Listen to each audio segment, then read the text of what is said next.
అస్సలాముఅలైకుం, నమస్తే.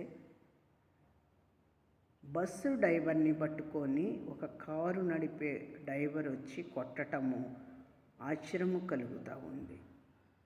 ఎందుకంటే ఆ స్థితి అక్కడ తోవ ఎలాగా ఉందో, ఆయన ఎందుకు దాటలేకపోయాడో, ఎందుకు నీకు ఇవ్వలేకపోయాడో అనేది నువ్వు గమనించాలి.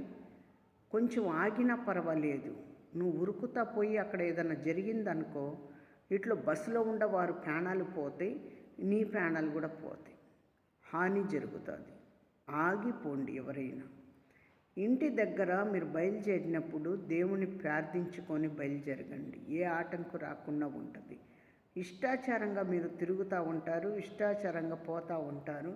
హాని జరుగుతూ ఉన్నప్పుడు నువ్వు కొంచెం ఆగిపోతే నష్టము జరగదు. కానీ నువ్వు పరిగెత్తుతా పోతే నీకు ఆయాసం రావచ్చు, మధ్యలో ఏదైనా జరగవచ్చు. అందుకోసమే నిదానమే నీకు మంచి జరుగుద్ది.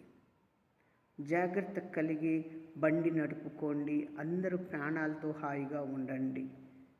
నీ చిన్న పెద్ద లేకుండా ఇష్టం వచ్చినట్టు మీరు చేయకండి.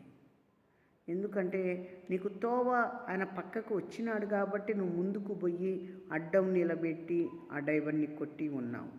చాలా జాగ్రత్త కలిగి ఉండాలి. ఎవరైనా కొట్టకండి. ఎవరైనా ఇలాగ చిన్న పెద్ద చూడండి. ఎందుకు ఆ తోవలో నీకు ఇవ్వలేకపోయాడో అనేది మీరు గమనించుకోండి. ఒక 5 నిమిషాలు ఆగినా మీకు పర్వాలేదు. నా మాట విని అందరూ ప్రయాణము దేవుడే నడిపించాలని ప్రార్థన చేసుకుందాం.